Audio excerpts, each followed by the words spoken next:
All right, guys, real quick, I want to go over our sponsors. First up, Healthy Made Easy by Mitchell Thompson. Phenomenal book, making nutrition and a healthier lifestyle, very simplified.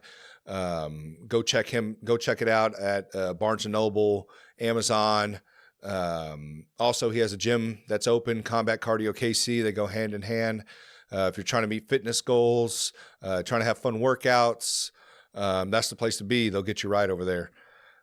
Next up, Yup Strength. Love the smelling salts. Love the pre-workout. Best tasting pre-workout I've ever had.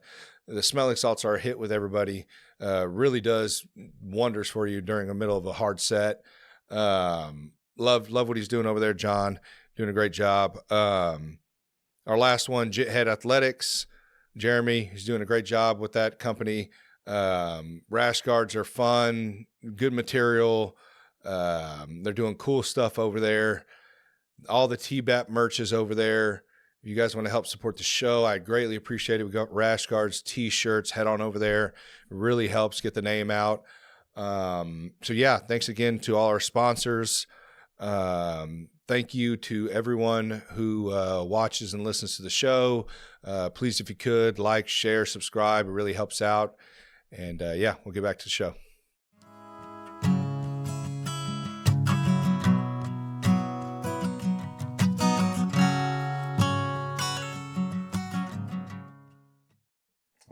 I was going to talk to you about where I first found you at. I found you on one of these like PBS, the Kansas City PBS YouTube channel. Yeah. Yeah. And it was the one where you were debating, or you weren't debating, it was like just a panel of people on there. But it was the immigration, Nordstrom site and Mark Alford. Yeah, the Week in Review. They do Week in Review. That's what it was. Yeah. I seen you on that. Not to be rude or anything to the individual, but I just seen you kind of shut somebody down on there. That was fun. They edit. I was like, I got to get that guy on. That guy seems reasonable. That particular show, that particular episode was heavily edited. Yeah. I noticed that. Yeah. And I... Is this on yet? Yeah, we're on. Some people run long, uh-huh. And so the host and the staff have to edit them because you can't have one person talking for the whole half hour. Right. So I don't envy the people who have to make those cuts and while still making it look natural. Obviously, if you cut too much, it's just kind of a staccato chaos. Mm-hmm. But I really like the show. I've worked with KCPBS for years. They used to have a show on called Ruckus, which was sort of like, if you recall, John McLaughlin used to have a group in Washington, D.C., and it was just 4 people kind of sitting in chairs around a table talking politics each week. Mm-hmm. I was on that, and then that show ended. So once in a long while, they'll have me on either to talk about a particular issue, or in that case, that's just a weekly show where they had me on because I had written some stuff for the Star. Right. But it's great. I have a great time doing it. No, and I've enjoyed it as well. I've seen a lot of people commenting kind of being a biased show. I don't really feel that way. I've actually offered on some of the comments on their YouTube channel, that I'd host a non-biased, platform for them to, anybody be able to come on and speak, right, as long as we keep it half and half. But I haven't really seen that. I mean, here and there, I guess one outweighs the other, but I think they do a pretty good job at keeping it pretty even. Yeah, Nick does a great job. Uh-huh. I think Mike Shannon, who hosted Ruckus, did a pretty good job. But ultimately, the people who are involved in media, for the most part, tend to be more left of center than the general population. That's fine. I don't have a problem with it. And Kansas City in general, I feel like being a metropolitan city, they're going to be, more and newspaper reporters, TV reporters are going to tend to be. I don't have a problem with that. The problem I had is when if and when their personal views get in the way of just factual reporting. For sure. Either in the the people they choose to talk to, the elements the facts within a story, or the story they choose to air. What a lot of people don't realize is that an outlet can be biased simply by choosing what to cover. Mm-hmm. They can be down the line in every story they cover, but they cannot cover all sorts of important events. So you can always complain about bias. It's sort of like they say the last refuge of a scoundrel is just to complain about the game. I have always been right of center. I've always loved the media. I've always known that the media tends to be left of center. It's never been a barrier. I frankly like the challenge. I prefer to talk to people that don't agree with me than people who do, because nothing's worse than looking out to a crowd and just seeing a bunch of nodding heads. Yeah. Well, with you saying right-centered, so I take it you more right-leaning libertarian.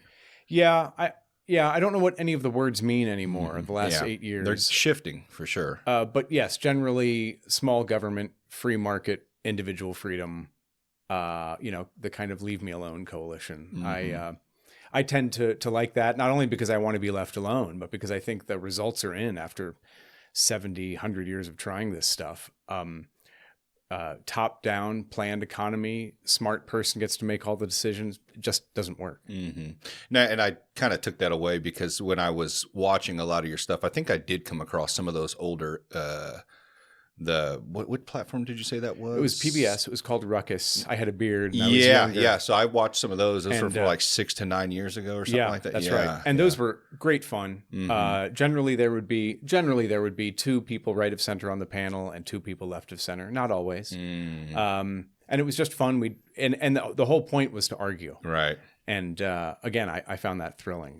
Because it was an opportunity to spar. I debated in high school. There is no application for a debate out in the real world, sort of like sports. Unless you're a professional, you don't really play football as an adult. You can play with friends. But so it's nice to kind of stretch your legs and exercise those muscles again. Well, and too, what I've seen from what I've heard from you on the videos I've watched, I mean, everything I feel like when you argue or when you debate with people on, it's very objective. Like it doesn't seem like you have like it's always this study or this statistic or, you'll refer back to something in history. It's never on feelings. And a lot of the times what I see, left or right, it's more emotional based. And Now, there's certainly, people can say that I pick and choose facts, and they have, or they can say that I pick and choose a particular aspect of an argument, one part of a big picture item to focus on. But I find that if you want to be persuasive, you've got to find some common ground. Too often in public policy debates, the 2 sides are both maybe correct, but they're just kind of 2 ships passing in the night. They're not really clashing on an argument. So I try to find what are the common grounds that we can argue on. What are the objective realities I can try to base my argument on? But nobody wants to hear someone say, well, that's what I think, and, I'm not listening to you. But that is prevalent in public policy debate. I've got my lived reality. And that, again, it's not a responsible way to present an argument, because ultimately what you've got to do is convince people that your ideas are worth trying. Right. Could you take me like just a little through history with you on kind of why you're at where you're at today? Like maybe take me through kind of where you started developing your views on politics and life. So I'm a State Department brat. I'm the youngest of 4 boys. My dad was a Foreign Service officer. So very early on in life, I grew up all over the world. And then largely in Washington, D.C., when we came back to the States, I went to high school in North Carolina and to school in Boston. And then in a month or 2, it'll be 20 years here in Kansas City. I thought since 4th grade, I thought I wanted to work in politics. I thought I wanted to work in government. And I got my degree in political science and got a job working on the Hill for a congressman in Washington, D.C. And after a year and a half, I realized I had been wrong since 4th grade. It isn't actually what I wanted to do. I certainly learned a great deal, and I enjoyed the work, but it was a frustrating place for an ideologue because government has to compromise. Right. And I didn't want to compromise. So, and then the other thing about it is just, a slow day working in Capitol Hill is like a slow day at any job. And a average day is like an average day at any job. But a really exciting day on Capitol Hill is exciting, I think, like no other job. Because a piece of legislation that you've been working on passed, or there's a huge debate and nobody knows what the outcome is going to be. I was there for the assault weapon ban when Speaker Tom Foley, who was a giant of a man, metaphorically and physically, came onto the floor to give a speech and I believe voted. And the Speaker of the House almost never votes. But the assault weapon ban came down to such few numbers and nobody knew how it was going to turn out. That was really exciting to be present for that. So I missed that, but there was so much about government work, so much about dealing with constituents, all the crazy people that call their member of Congress or every member of Congress and just want to scream and yell. And that wasn't appealing to me. So I left that job. I went to work for a Republican pollster. I enjoyed that work and stayed in political polling or market research for the next, I'll ballpark it at 20 years or so. And again, I really enjoyed that. When I moved out here, I got more into the policy work. And so I've been working in policy think tanks for probably 13 or 14 years now. And I really like it because for me, it's all the opportunity to study an issue and do the research and try to figure out what the most effective way is to move forward without all the, I want to say ugliness, but that's not the word I mean, without all the ugliness of a campaign. There are things about political campaigns that are absolutely thrilling. But I kind of like the policy work. And I guess what attracts me to it is I like to try to figure out what the right answer is, even if it's not the popular answer. Right. And of course, in politics, you have to be popular. Yeah, you have to be popular. And so hopefully sometimes you're both, but often you're not. Yeah. So on a policy think tank, can you explain that more so I can kind of understand how that all works? Sure. So we're 501c3 nonprofits. That's kind of the model around the country. And this is the Better Cities Project. Better Cities Project. Here in Missouri, I work with the Show Me Institute. But even if you think of bigger groups like the Cato Institute or the Brookings Institution, these are 501c3 nonprofits, and they operate from a gift and tax basis like goodwill. If you give money to the institution, you can take that off on your taxes. Right. And what those institutions do is they study public policy. Not every public policy. A lot of them will have a few issues that they focus on, or they will have a particular point of view. Like the Cato Institute is libertarian, so they focus on free market policies, maybe getting government out of the way. The Brookings Institution is more left center, but they focus on a bunch of issues, and it may be, and they'll have departments. So part of it may be finance, part of it may be foreign policy, but they hire very bright people, work with universities, work with researchers, and ideally put out research that then legislators at the federal, state, or local level can implement. So hopefully an example might be, we found a better way for you to operate this service, or there are better ways to collect taxes, or the way your city is operating now is discouraging entrepreneurship, and here are the things you can do to get out of the way. And I don't know what attracts a donor to a particular institute or particular, a charity, a think tank they want to support. It may be, I'm guessing their own beliefs. Certainly, there may be a particular policy that they really hold strongly to and want to support that. There are regional think tanks. Pretty much every state in the union has its own think tank. So people may care a lot about Missouri policy or Kansas policy and say they want to support that. And then sometimes you just get a personality, a researcher, or maybe a think tank CEO who's just really engaging, and people want to support that person. They want to kind of give her the resources she needs to help legislators legislate. Could that be manipulated by any chance? Oh yeah, sure. Yeah. I think what we're seeing on the left and the right in the Trump era, and with Biden too, is that so many people are caught up in the personality that the policies, you're just being whipsawed back and forth. We're against tariffs. Wait, no, now we're for tariffs. We're against policing. No, now we're for policing. So Occupy Wall Street. Now we're supporting Wall Street. Exactly. So free speech is another one. So another thing that attracts me to kind of policy work is I can pick the 3 or 4 issues that I like, and hopefully over a career build some new ideas, or at least be consistent over time. And what's neat about having worked for a think tank for 14 years, like I have with the Show Me Institute in Missouri, is that I can go back and look at blog posts or papers I wrote 10 years ago. And sometimes, most of the time, thankfully, I'm saying the exact same things today. Yeah. Nothing has changed. You could take some of my blog posts about the Chiefs and the Royals, or about economic development subsidies, or about transportation, and you could just change the date.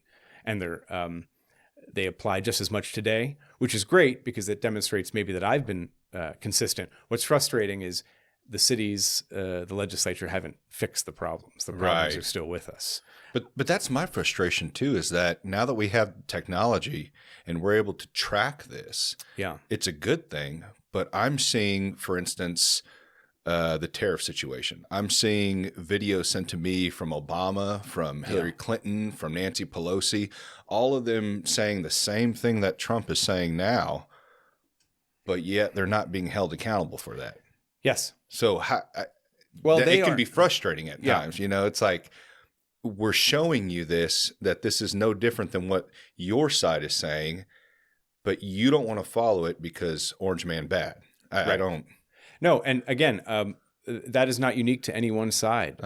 We can all be guilty of that. You know, one of the things I learned growing up was to avoid politicians, or at least don't fall in love with any politician. Fall in love with an idea. I've said that many times. And so I tell don't be married to people or ideas. Exactly. Yeah. And because an idea won't cheat on their spouse, an idea won't get drunk and hit a telephone pole at 2 a.m. An idea will be consistent, but it's very easy. We have a lot of very charming politicians, Bill Clinton, Barack Obama, Donald Trump. People fall in love with the individual, and so they end up supplanting their views on issues with their views on the person. And that can be really dangerous. And I think we're in that now.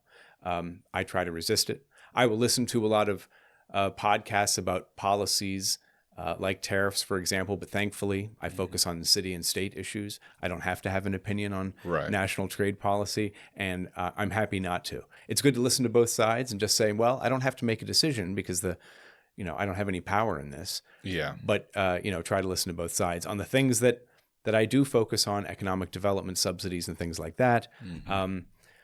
It's, again, frustrating because politicians come and go, legislatures come and go, and the problems remain. And it's because oftentimes nobody wants to make the difficult decisions because the system is built, the system is, and it's not intentional, but the system is built to kind of be on autopilot. Just go along, get along, do the things the way we've always been doing them. Don't rock the boat. There are some little problems. But we've all worked in organizations. We've all had this experience. You work in an organization. Why are we doing it this way? This seems stupid. Well, we've always been doing it this way. I don't really like that answer. But then when you start to realize the amount of work it's going to take to actually change the culture, you're like, oh, to hell with it. I'll go along with it. And 15, 20 years later, the problem still exists, but nobody wants to take on the work. And so sometimes when you work on policy research, it can feel like you're shouting into the void because the things that I would advocate need to be done aren't sexy. They don't really have a constituency, and sometimes they rock the boat. And so many people have a vested interest in keeping things the way they are that they don't want to fight the fight. That's a huge get problem. Yeah. But one thing I've loved about the articles you sent me, which I really appreciate, I mean, you pretty much sent me a whole itinerary. There's too much out there. No, but the way that your article, like the way you write your articles, I'm not the brightest person. I have a high school education, and I was able to understand what you were trying to explain. Not everything, of course. I had to look up some terms, some things I didn't know. Sure. But generally, I understood what you were trying to say. And when some of these articles I've read, I mean, you almost need a college degree in that field in order to interpret. So that's kind of you to say. Before I worked at the Show Me Institute, I had a little blog, which has since disappeared. But I made that point because there were some papers out there that, you read it, it's written by an economist, it's published by a think tank. There are all sorts of formulas in there that have Greek letters in them. And the point I made is what the author wants me to conclude here is that he is smarter than I am. And sure, but that doesn't help him get his message any further down the road. Right. And so what I have tried to do is kind of stand in the middle, because I have the same questions as all sorts of readers. I don't understand a lot of the terminology, a lot of the jargon. I frankly think that's intentional. I think a lot of professions like to adopt jargon to keep people away, or to maybe or almost give them job security in a sense. Give them job security and give themselves some sense of like, don't look behind the curtain. This is magic. You couldn't possibly understand it. But I try to stand in the middle. And oftentimes, to your point, it takes me a long time to understand a principle. And I'll work with my colleagues, and I'll talk to people who study this around the country, and I'll say, I've got a bunch of dumb questions for you, but because I don't get this. And I think my contribution is that once I do get it, I really get it three-dimensionally, and I can explain it to people of all levels. You know, I'll often have my kids read some of my drafts just to say, do you get this? Do you follow this? Is this compelling? But you can't convince somebody if they don't understand you. Right. If I were to shout at you in another language, it wouldn't move you. Yeah. So it's not just enough to say, I'm smarter than you. In fact, that's not good at all. You have to say, look, here's the problem we're dealing with. Here's where we want to be, and here's an effective way to get there. And by the way, the other way that people want to use to get there doesn't work. And it's kind of just a basic formula. But I think you have to let your guard down. You have to assume that the other person has the best of intentions, and just say, we all want to get to where you want to go, but the way you're going about it isn't going to get there, and here's some evidence of that. Yeah, the only problem with trusting people having their best intentions, that's where we get where we're at right now, where we've trusted a lot of people and they've let us down. Like even, for instance, I try to give the example of the whole Trump stuff and the MAGA stuff. I'm happy about some of the things he's doing. I have issues with a handful of things that he's doing as well. But my thing is like, don't ultimately like blindly follow somebody. Yeah. You know what I mean? Just because you voted for them or you supported them, we still should be critiquing if it's not right and holding them accountable if it's not right. And I feel like people are confused by that. A lot of people come up to me like, you're libertarian, but you voted for Trump. Why did you do that? And I said, well, this, and this I really liked. But this, and this I don't like. And I've tried to share it through social media so others see. But they're confused because they're like, well, once you vote, that's your guy or that's your girl. No, that's not how this works. I'm a person who holds someone to their action rather than what they tell me. So just like what Trump ran off of, I said, hey, there's a 50% chance none of this even happens. Who knows? Right. We don't, but let's give it a shot. Let's see what happens. I think if more people thought like that, we wouldn't be so tribal and caught in our little groups. We'd be able to. I mean, the whole left and right thing I understand why it is what it is, but I think it's a huge burden on everything, to be honest, the whole team philosophy. We see it in football all the time. People will fight with another team just because they're in their division and they're meant to be rivals. They're told they're rivals, I'll share with you something. So I don't follow baseball at all. But in 2015, when the team was doing really well, I started listening to sports radio. And I thought, baseball is so data driven. They measure so many different statistics that should be really interesting. And I started listening to it and I realized, oh, this sounds familiar. This is just like political radio, which is we have all this data, but really we just have our opinion. And then we go backwards and choose all the data that supports our opinion. Yep. And I was really disappointed because I was familiar that was kind of the BS we do in politics. I was hoping that sports radio would be different. It isn't. Nope. And every time I tell somebody who does follow sports radio, like, yeah, you're an idiot. Of course it's like that. So so that was an education for me. Although the founding fathers were very much interested in having special interests and factions fighting each other, keep power decentralized, and the people that are pro-widgets will organize and they'll battle people that are anti-widgets. But on another issue, that those dividing lines may change, and that's good. We want factions to represent their interests in Congress. But to your point, George Washington recommended against party politics because party politics tend to be more sticky than those issues. And so you're exactly right. You end up with parties that take diametrically opposed positions over a course of time because they're so interested in supporting their candidate or candidates or just opposing the other side. Yeah. And that's frustrating. Yeah. We see it everywhere, and it's a shame because, and then anybody who doesn't go along for that crazy ride is called, oh, well, you're not a true believer, you're not a supporter, or you're with them, or you're with her, and it is a shame, and especially now over the last, 9 years, a lot of really bright people have been kind of cast aside because they haven't played the game. And I think some people have really sacrificed their integrity because they have played the game. Yeah. And the one last point, I know you've heard this too, is when you point out that something a candidate or a party has done that's wrong, they'll say, well, the other guys did it. It's like, right. And it was wrong then too. Yeah. But too often, and this is when I really worry about Democrats and Republicans who try to break new ground in screwing the other side, is don't think of it about what you're doing. Think about if you're setting a precedent to let the next guy do it. Right. And because no office is going to be held by one party forever. The next guys are always going to get to come in. And if you create an office that allows you to do all these things, well, guess what? They can too. They're going to do the exact same thing, and they're going to do it harder. Yep. And that's the trajectory we're on. And I agree with you. It's not good. What is your whole idea on the whole federal level? Like, what is your stance on that? With, I know it's very important to be more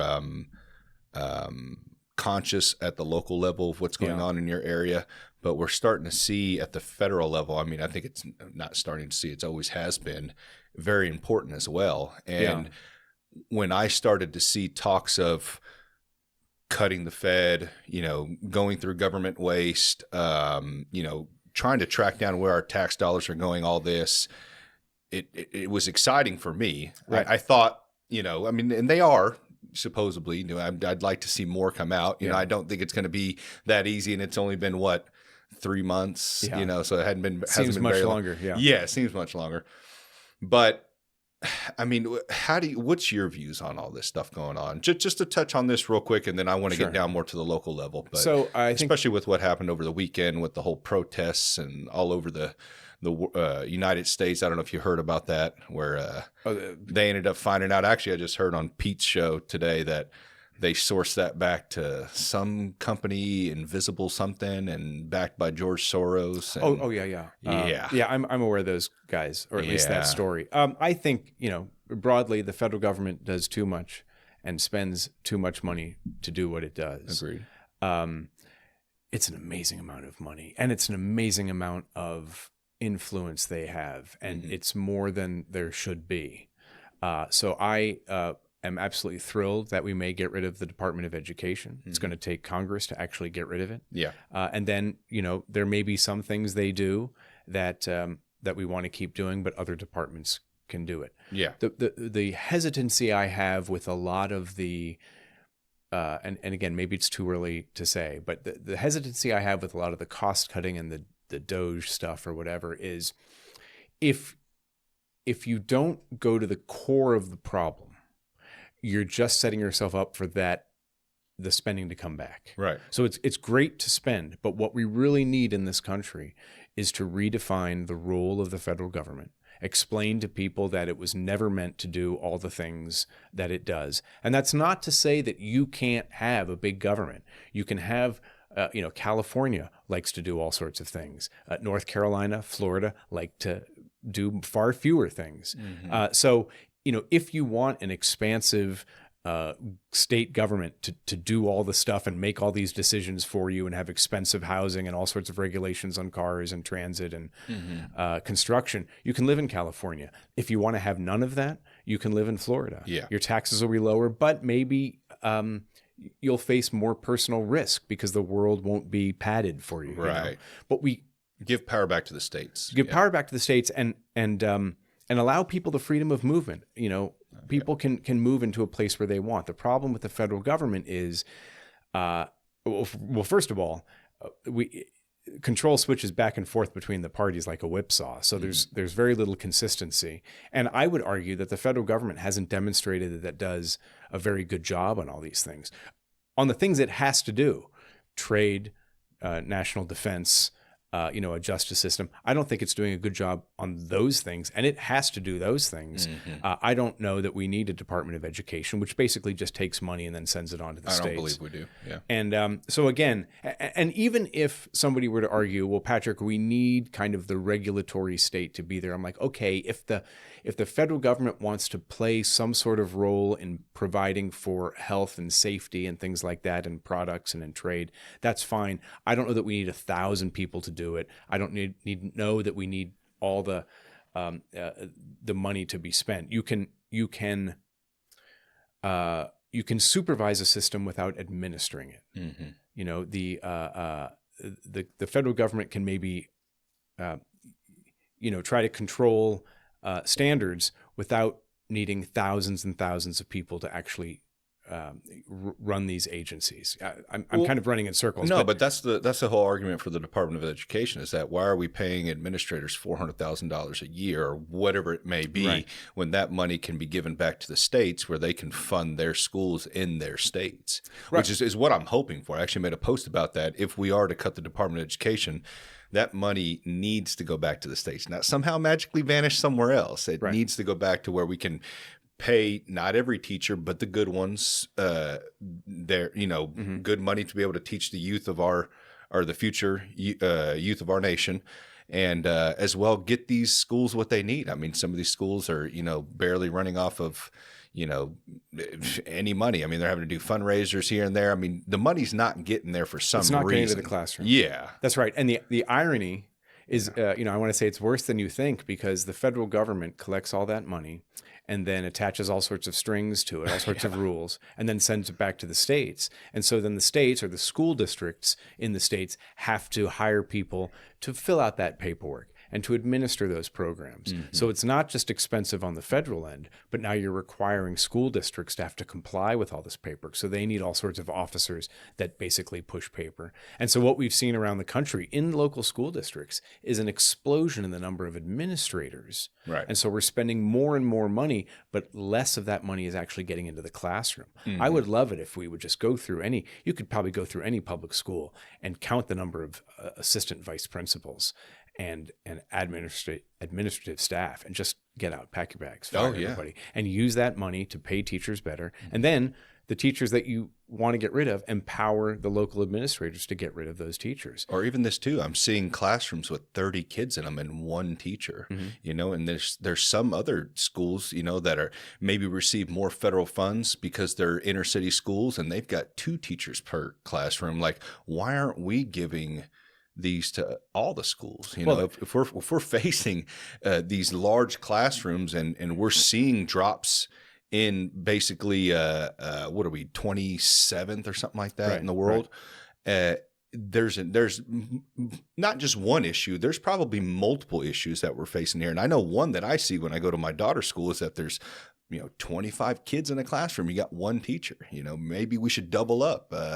Instead of using that money for, like we said, that administrator, split that money up and get a couple more teachers in there. Maybe they can rotate from classroom to classroom, like helping out. Stuff like that. The fascinating thing about technology, and this podcast is an example of it, is, you can find a good English teacher, for example, in a school district, and she can teach the class through YouTube. And then you can pretty much get rid of the rest of your English teachers and have proctors or have younger teachers kind of answer questions, grade tests, but you can teach more with fewer people. And so, if your high school has, 4 so-so English teachers, you can use one to run the lecture, sort of like what happens in college, which is you get a teacher who teaches the class, a professor teaches the class, and then you might have teachers' assistants that interact or lead small group discussions or things like that. But what happens is, and this is called public choice theory, and it's all over in levels of government. When you start building a government or any big agency, it starts to have its own priorities that are independent of what everybody is there to do. And so what happens with school districts is they want to, and the teachers' unions, is they want to protect the jobs they have, so they resist change. They resist maybe going on to offering more online classes. There are dozens of school districts in the state of Missouri that don't offer AP classes. The whole district doesn't offer AP classes. And for the longest time, you couldn't even get credit for taking online AP classes, which seems to be an obvious solution. But again, when you build these big bureaucracies, even if it's unintended, they become slow moving, and a lot of people are just protecting their own situation, their own job. And so we don't get that innovation, we don't get that flexibility, and the result is that the kids aren't learning. The pandemic kind of unmasked that, and we saw how bad the schools were doing. It is still very difficult to get in and steer those ships. School districts are very big, very slow moving. Do you know how much the Kansas City Public School District spends per student per year? No. Guess. Per student per year? I don't know, $17,000 a student? It's over $25,000. Oh my God. You could send a child to Pembroke, the most expensive elite school in Kansas City, for that amount. Now, we're certainly not getting $25,000 worth of education for each of those kids, but it's because the money is siphoned off on all these different places. The school district has made bad decisions, bad property decisions. And so again, they spend all this money, but very little of it goes to the classroom. And again, it's a shame. It's an absolute shame. And now, why not just give us a voucher? Why not just give me my $25,000 voucher per student and let me pick what school I'll drive them? That would be great, and a lot of people advocate for that. But what people will say is, look, you'll hear all sorts of arguments. That's racist, or that takes money away from the kids that are left behind in the school district. It makes perfect sense, and there are states that do that. Vermont has done that since the 1800s. But again, when you get a big institution that benefits from the status quo, and you come along and say, this isn't working, let's do things differently, it attacks you because you're threatening its well-being. You're threatening its source of a revenue. And I fear that really school districts now are just jobs programs more than they are efforts to teach kids. And that's heartbreaking, but we've had decades of evidence that show us that there's really no other explanation. They're not interested in educating kids. They're interested in hiring more people. No, I completely agree. Do you think Congress is going to pass that if you had to throw it, take a wild guess? I don't think so. No, I guess it's an obvious question because Republicans have been talking about getting rid of it since Reagan, and they haven't yet. Maybe they can shrink it, maybe, but if the past is any indication, no, and that's a shame. Yeah, and we learn a lot from history, right? I mean, we kind of see the pattern. Well, we learn not to be optimistic. Maybe that's it. So there was a couple of things I wanted to bring up here at the local level. I'm trying to get more into all the local issues. I have a guy that I talk to a lot. His name's Post, and he messaged me a lot about, being more involved at the local level. You can make more of an impact. Your vote counts a lot more. So there were some things that I had seen. You actually sent me one of the debates you had as well on that stadium, the relocation of the stadium to downtown. And I've had some people on that we've had this discussion. I watched a lot of podcasts of some council members that came on that were really advocating for the move and how great it was going to be and blah, blah, blah. I've heard some stuff through the grapevine of, why they push some of that stuff, more of a you scratch my back, I scratch yours, which doesn't surprise me. But if you could kind of break down your thoughts on that. Yeah. I've watched, of course, your video, but for the people listening on what do you think about that whole move and if it's needed or not? I can't imagine it's needed, and it won't do what they're saying it's going to do. They like to pretend that if they move it downtown, there will be an economic benefit to the people of Kansas City, and there won't be. Yeah. And I can explain this. Or at least I can try to explain it. So let's. You also have an article on it, which was really good that I read. Thank you. Yeah. So let's say they build a grocery store across the street from your house. You may shop at that new grocery store, but you will not also shop at your old grocery store. So you don't spend any more money. You just change your behavior. And that's all you need to know to understand baseball stadium economics. If they pick up the stadium from the Truman Sports Complex and drop it in the middle of downtown, you may go to the downtown, but you won't also go to the old park. So there's no increase in spending. You just change your behavior. So right now, for example, people who tailgate might stop at a liquor store or a grocery store on their way to the park. They park their car, they grill, they watch TV. By the way, some of the tailgating setups have been, I mean, they must leave somebody in the parking lot during the game to watch all those flat screen TVs. It really is impressive. And I used to be on a barbecue team going to the Royal, but Chiefs tailgaters are the top. So they move the park downtown. Okay, so now you're not going to tailgate because there may not be any parking. Right. And maybe you'll go get a drink beforehand, or maybe you'll stay downtown for a dinner after the game. But you're not spending any more money. Mm-hmm. What the people who argue that there's an economic impact do, and this sounds crazy, but I swear to you it's true, they only count the new spending at the new location. They don't subtract the lack of spending at the previous location.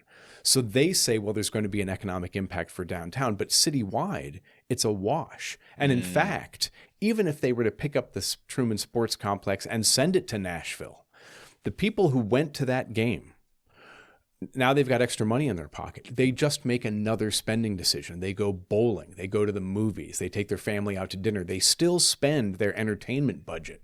They just don't spend it on baseball. So what proponents of moving the team around and arguing for economic impact, that there's going to be a great economic impact, they confuse the fact that people might have another choice with people spending more money. But you're not going to both grocery stores. You're just going to the new one. Now, look, the guy who owns the new grocery store, he's seeing money. But the community as a whole, it's the exact same amount. Where is he seeing money from? From like government subsidies or No. Let's say tax break. What is he seeing? He might see a move because he owns the new grocery store.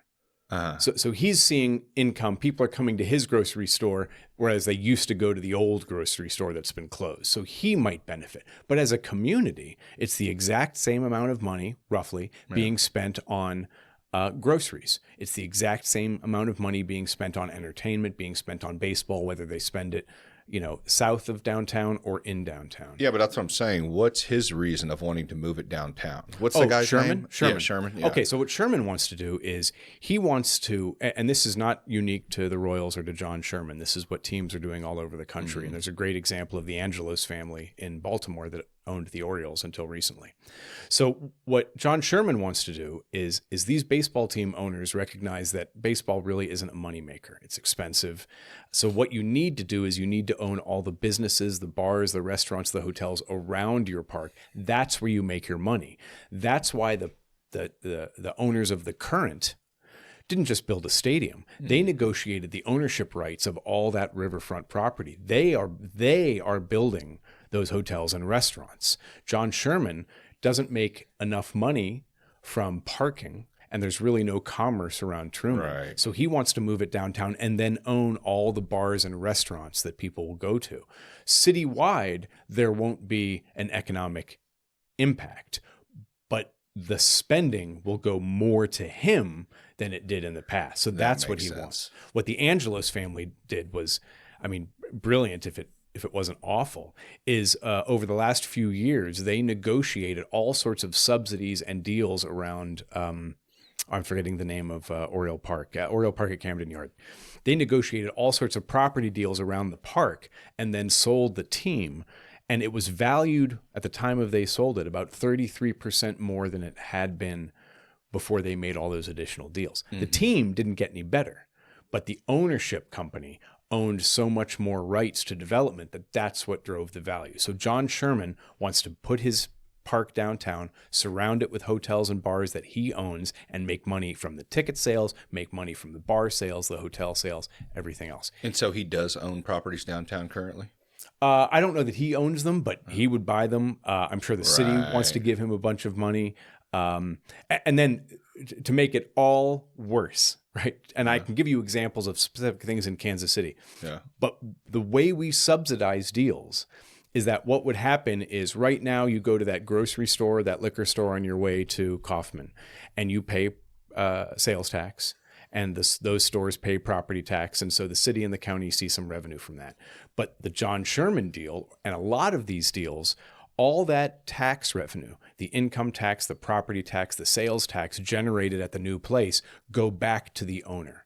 So from a city or county finance level, it's actually a worse deal because the taxes we would collect go back to the project. It's absolutely awful. But these big developers and these team owners are able to use the appearance of new commerce because it looks like something new is going on. And if you're a team owner, you threaten to leave.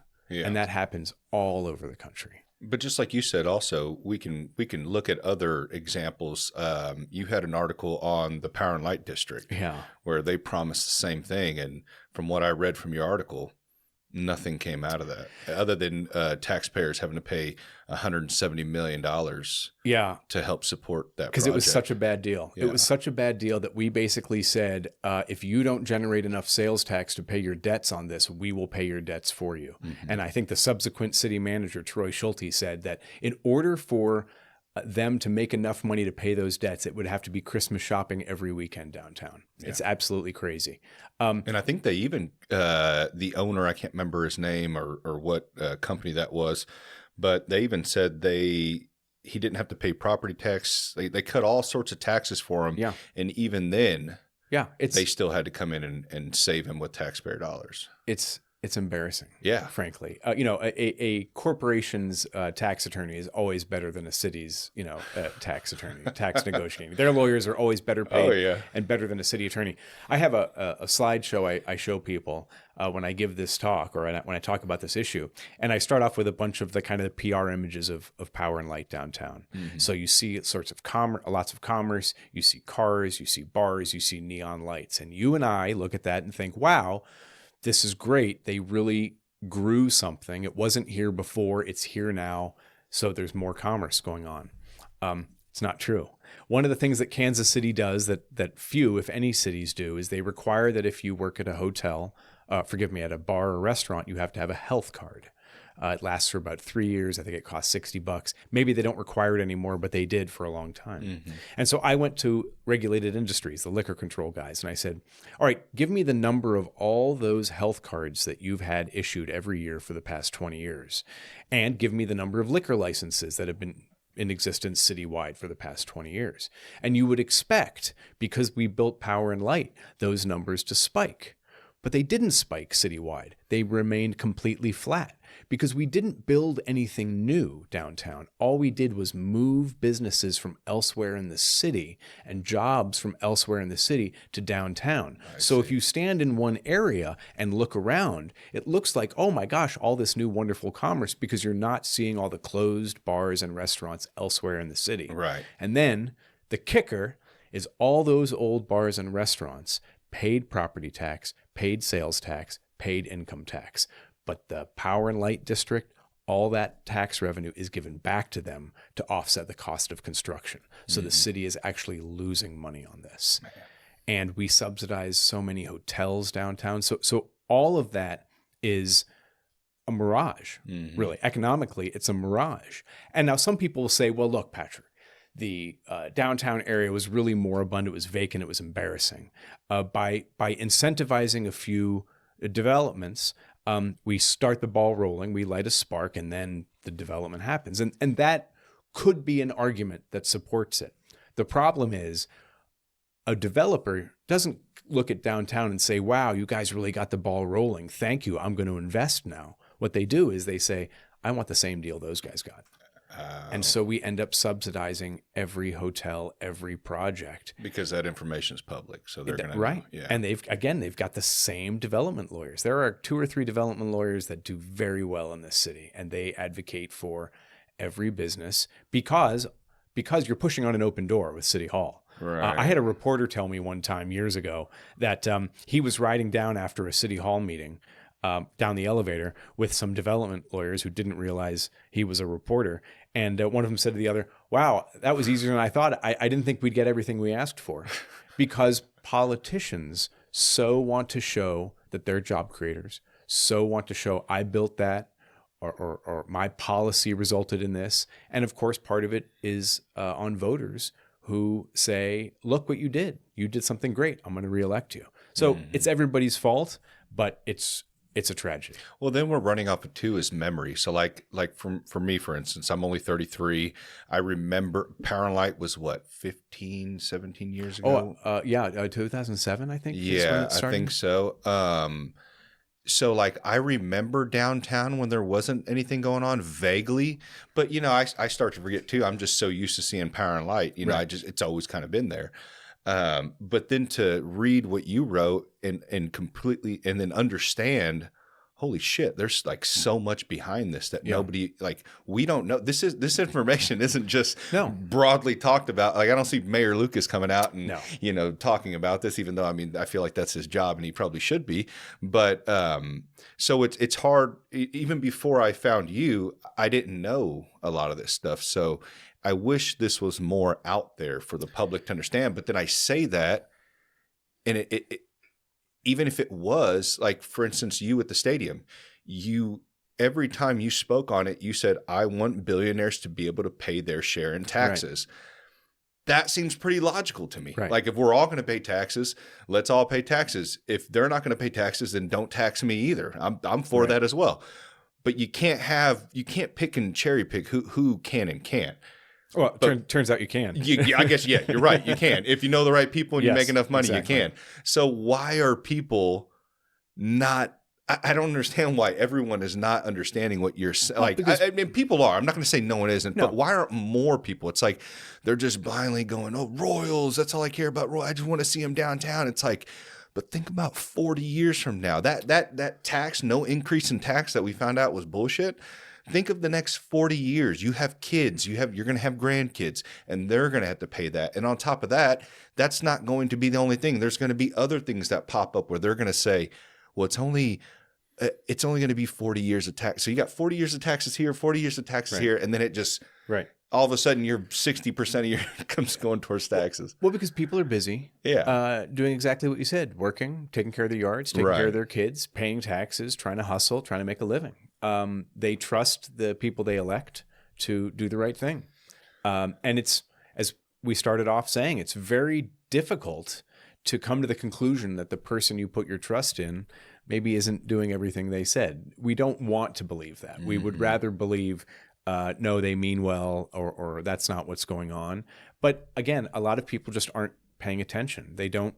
And I don't fault them for it. They've got jobs. There are lots of things I don't pay attention to. I just don't have the bandwidth or the interest. So what I really am proud of in Kansas City is during that stadium vote in April of last year, the Kansas City Star and radio and TV stations, reporters really did a good job, better than in the past, certainly, of explaining to people that, their claims they're making aren't borne out by economic research, and not a few, lots, for decades. Right. And so people maybe were skeptical. I think part of it was social media. I think the vast majority of that particular case was the yes side.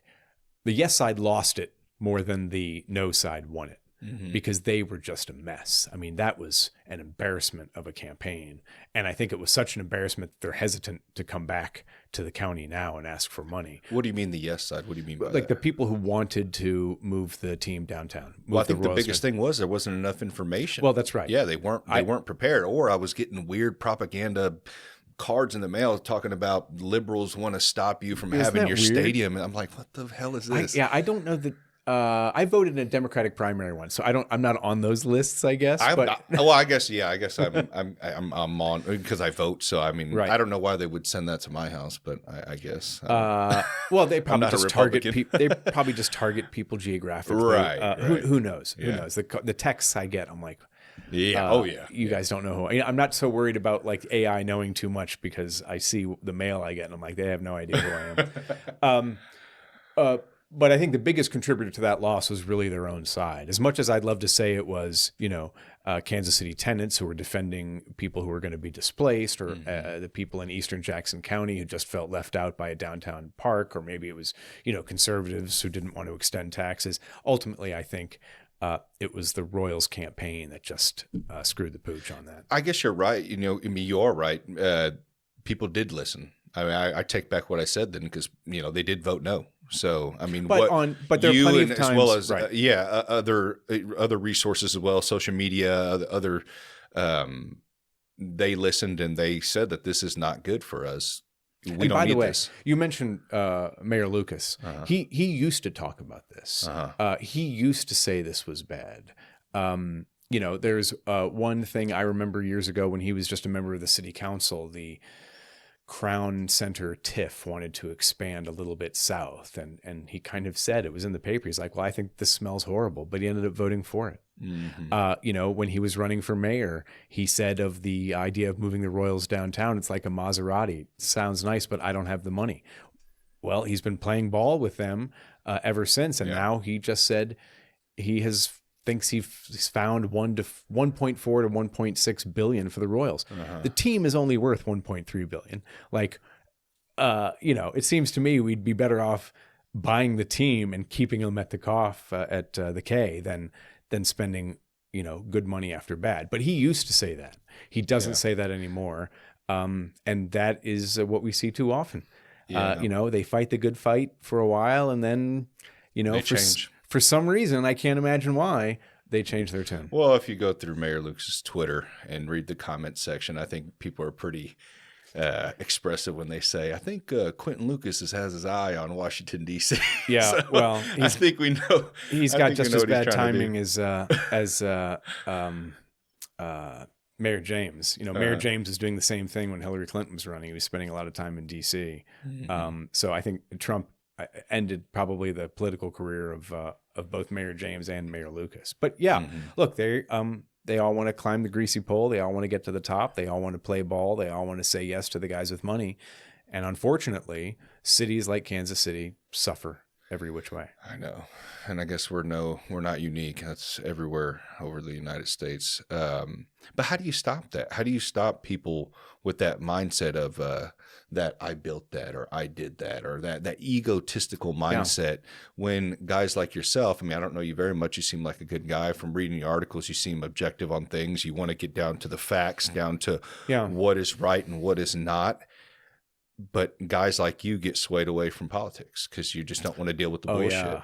Yeah. No, that would be a bad idea. Yeah. Look, people want to do the right thing. So, I used to be a pollster. I was the guy that wrote the questions of the people that call you at dinner and ask you who you're going to vote for. And people lie.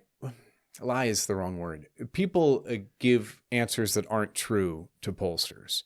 And it's not because they mean to lie. It's because a lot of times the way we ask questions, there's a right answer in there. For example, you call people to say, are you planning to vote this November? And they will say yes, because that's the right answer. Be civically responsible. Knowing they're not going right, to. Exactly. And then you might say, well, did you vote last time? No. Did you vote the time before that? No.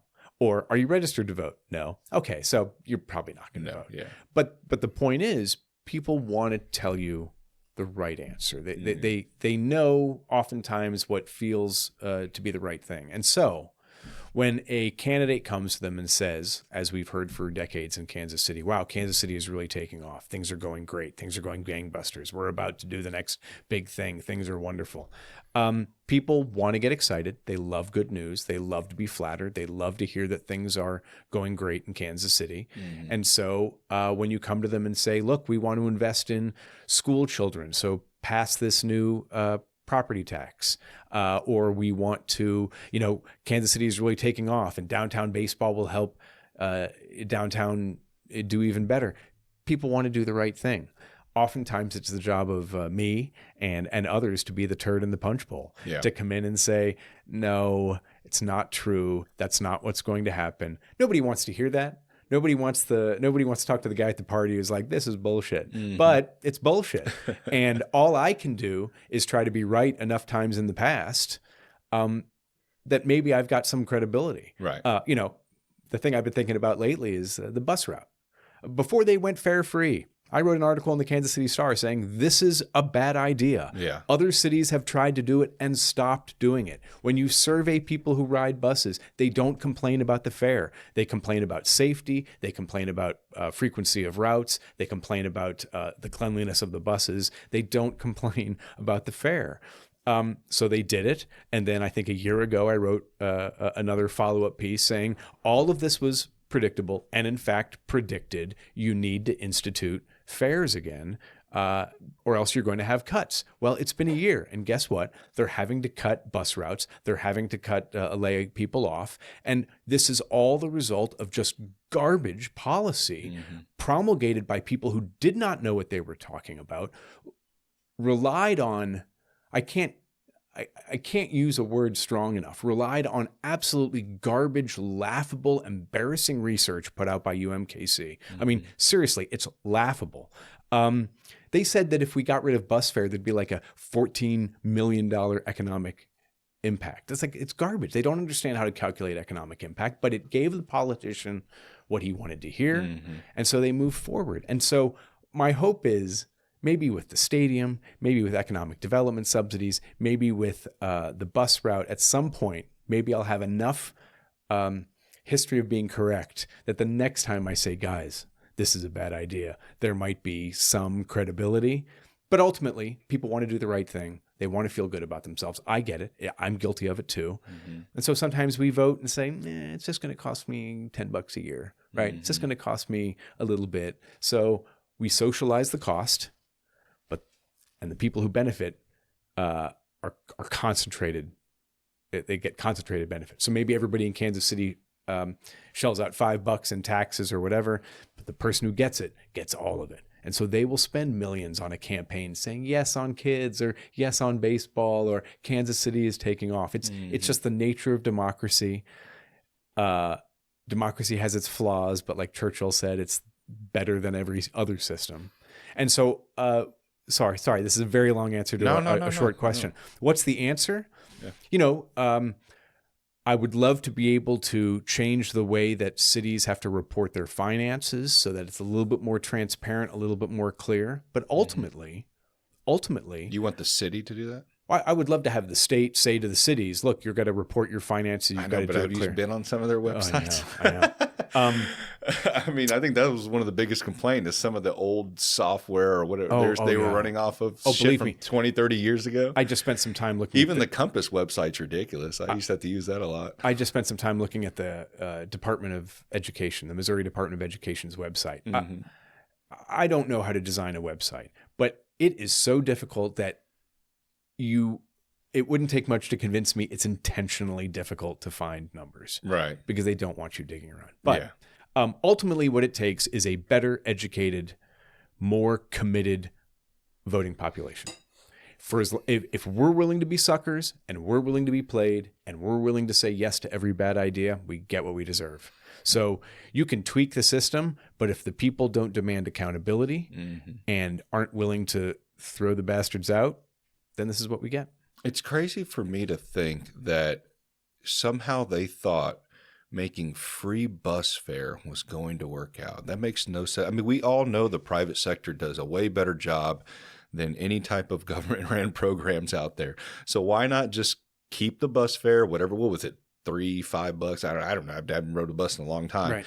But keep it so that way they're generating profit in order to add the security or add the maintenance they need to clean these. I mean, have you seen some of the people that walk off some of these buses? It's scary. I was riding the bus today. Yeah, there was one guy.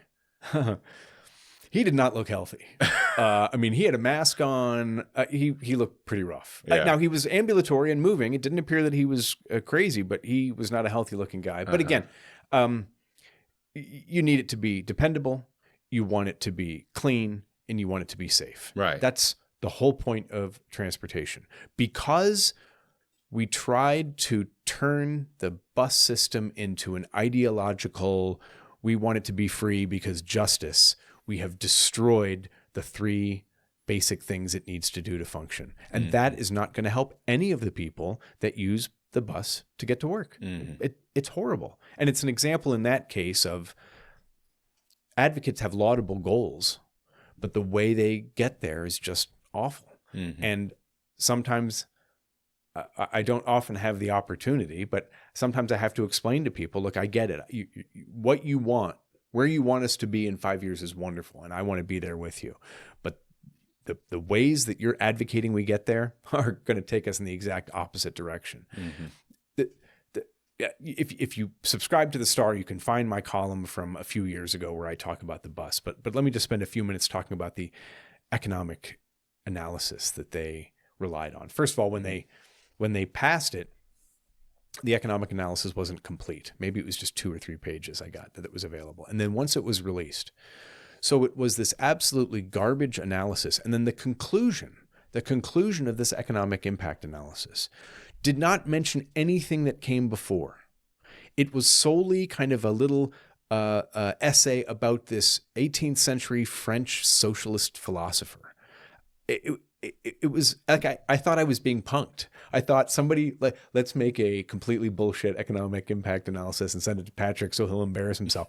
It was so bad, but it gave them what they wanted to say. I've got an economist who says this, and it was just awful. And now, unfortunately, people are losing their jobs. People who depend on transit are losing their ability to get to work or wherever they need to go. And why? Because we had this socialist fever dream, and the people running the bus system weren't responsible enough to resist it and understand that. And Robbie McKinnon, who was the head of the KCATA at the time, said, hey, if it's not such a bad idea, you can just fire me. Well, guess what? They fired him.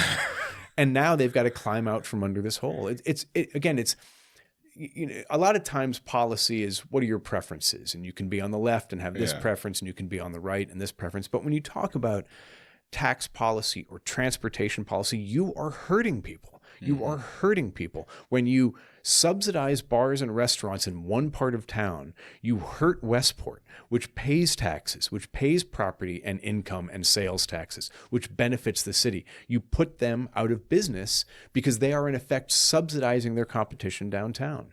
When you screw around with the bus service, you hurt people. You take services away from them. When you have a overly permissive Medicaid system, you hurt people, because when you allow people to abuse it, the money isn't there for the people who desperately need it. So, a lot of times this may sound academic and highfalutin, but it really comes down to, what are we doing to deliver services that people need?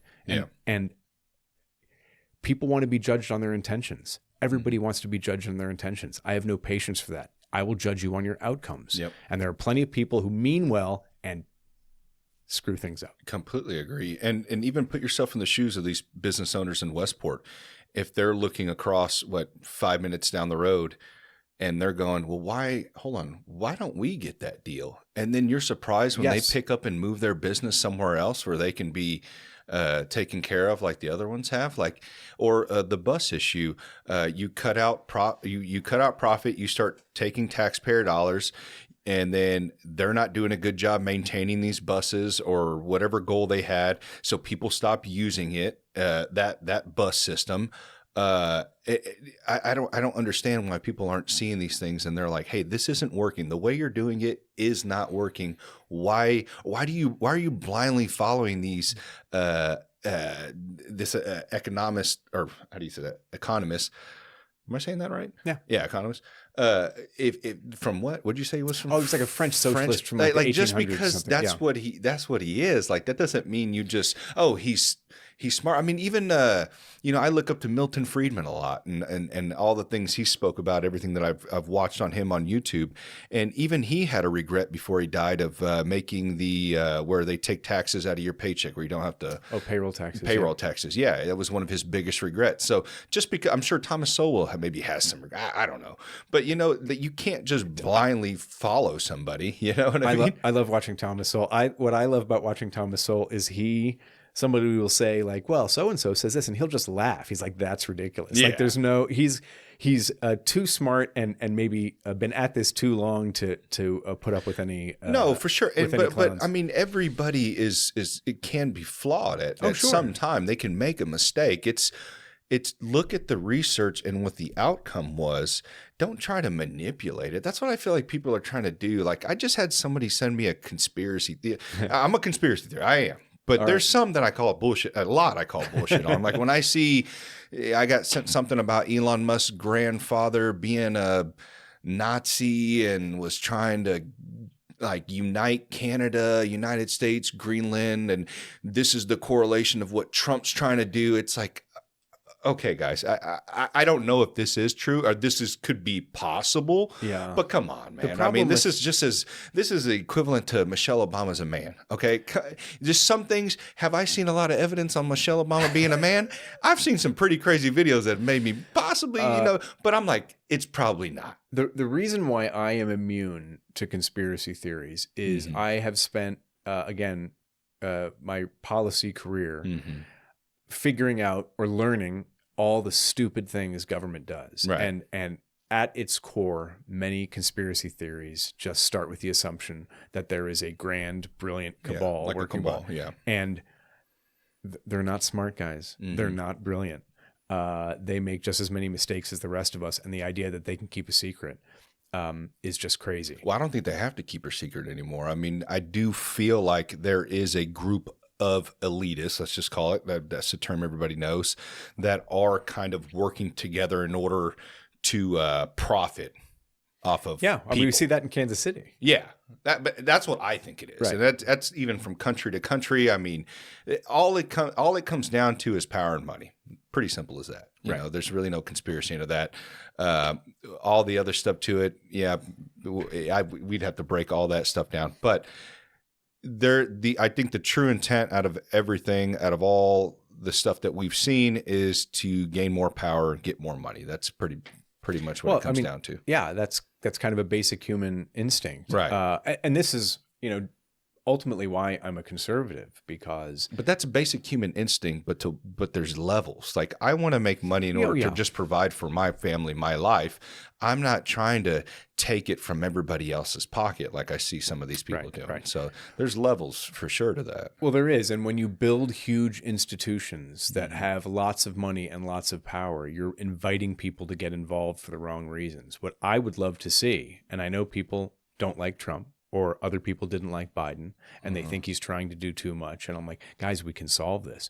The president should have much less power than he has. Thank you, and the Patrick. federal Thank government you. should have much less power than they have. Yeah. Let's shrink their power so much that we don't care who gets elected. Yep. But the problem is, over time, Republicans and Democrats alike have added so much power to the presidency or to the federal government, to all these department heads. And again, it's not just the federal government. We've done it at the state level. We do it at the city level. We add so many little departments, so many basic responsibilities that it becomes powerful. It has money. And then you'd be a fool not to try to get in with the city manager or in with the mayor and say, hey, how about you throw me a few bucks to do something, and I'll make you look good, and I'll go to the ribbon cutting and say you created jobs. So that's what we're doing. We invite conspiracy by giving so much power to so few people. What we need to do is get back to what the founders understood, which was, and again, understand, these guys had just overthrown a king. They knew about absolute power. They knew about the court. They knew about corruption. They knew about conspiracy. They knew about taxes. Yep. And they said, we don't want any of that. And then slowly we seem to be putting all that back together. And I would like to get rid of it. And that I think is what defines my conservatism. It's not so much policy. We can have this policy or that policy. I just want the people who run it to have as little power as possible, or I want the policy run at the end of my street, not across the continent from me. I would say that's the libertarian in you, Patrick. Well, okay. I'll tell you why I'm not a libertarian. And a lot of people have accused me of that, or they assume because of the things I talk about. I think You could have fooled me. the libertarianism is godless. And I think it is okay to develop policies that benefit certain outcomes. Now, again, I hear myself saying that, and I'm like, oh, you can slide into all sorts of problems that way. But I think it's okay if the government sets up a tax system to help families, to support being a parent, to support children. Libertarians kind of treat us all, what's the term, homo economicus, that we're all just economic machines and we just make choices based on economic costs or benefit. I don't think that's true. But when it comes to an awful lot of public policy, I'm libertarian. I don't talk about a lot of social policy. I consider myself a social conservative, but there are lots of other people who can talk about that stuff better than I can. Right. So the things I tend to talk about make me sound like a libertarian, but I've known too many crazy libertarians to to want to jump in with their lot. Yeah, I know. And there's two sides to libertarian as well. You have more left-leaning, you have more right-leaning. I follow Dave Smith a lot. I don't know if you know who Dave Smith is. I think he was running for 2020 Libertarian president, I think. Or is he a comedian? Yeah, he's a comedian. Actually, I think Spike Cohen no, I can't remember. He when gets that kind was. of conspiracy. He does. And I just don't have time for that. A little bit on certain topics, but I think overall, though, I mean, I don't think he's as bad as some other people. I mean, you know, maybe when it comes to Israel and stuff like that, and even then, I don't think he's conspiracy. He just says that why are we funding a country that does nothing for us? I mean, that's kind of his big thing, and all they've done is got us into wars over the last 16 years or however long he said it was. He speaks a lot about that, but I can't think of any other conspiracy on why, like, it would categorize him as a conspiracy theorist. I mean, his big thing is the non-aggression principle, cutting the Fed, giving the government more power back to the states. I mean, everything you probably spoke about today, you know, but I mean, conspiracy side. I think the other thing, and actually, now that you've got me thinking about it, I think one of the other things that keeps me from being a libertarian is because my father was in the Foreign Service. I do care about foreign policy. I tend to be much more, I don't even know how to describe it, like Reagan conservative, you know, before things got crazy about foreign policy. I don't want to see us involved in every war, but I do think we've got an interest all over the world. And just because we don't want to have an interest doesn't mean we don't have an interest. Having an interest, but policing is, you know. Well, so here's the thing, and that's a fair argument. The problem is the world will say, well, we don't want the United States to police the world, and then they don't. You know, when Europe couldn't deal with the war in Bosnia, you know, it was a horrible thing. It was on the European continent.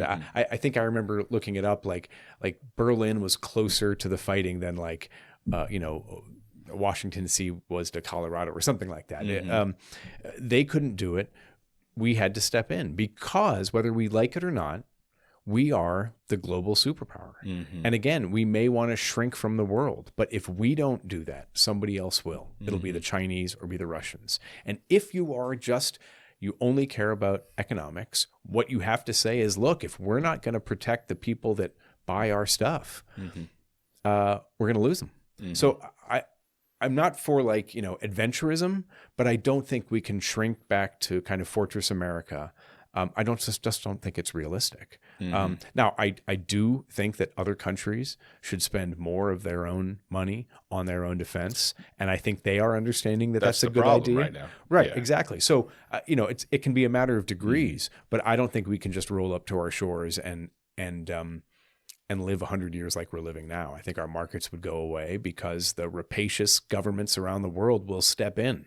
They will step into the void. It's kind of like the no tariffs thing. It's like, yeah, would I love for there to be no tariffs being a libertarian? Yeah, I don't like tariffs. I wish there would be no tariffs at all. But for that to work, everybody has to be on that same playing field, and we're not. Yeah. So I understand why we have this tariff battle right now. Yeah, it is. I can see both sides.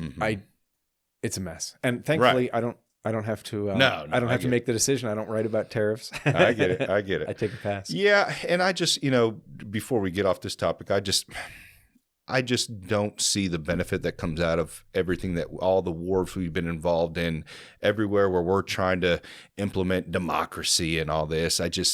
There's, like you said, history, right?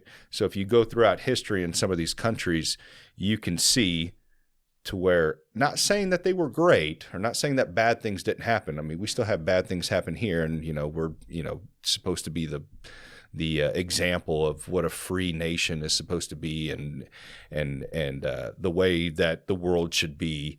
But I've only seen worse outcomes, specifically in the Middle East, since we've been over there. But that's just my opinion. You know, I'm not the smartest one in the bunch. You know, I'm sure there's a lot more, and I'd love to have people on that know more about it, that would want to come on here and discuss it. But from the things that I've seen, you know, and I know I get a lot of shit for this, but having YouTube and having podcasts and having all these other sources that I'm able to listen to varying arguments and come up with my own conclusion, it just doesn't seem like it was very good for us. But that's my opinion. So. Okay.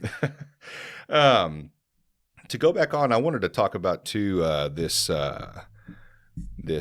documentary you sent me. It was called Our Divided City that you were on. Yeah, that was a long time ago. Yeah. Speaking of, we've been talking about government programs and stuff like that.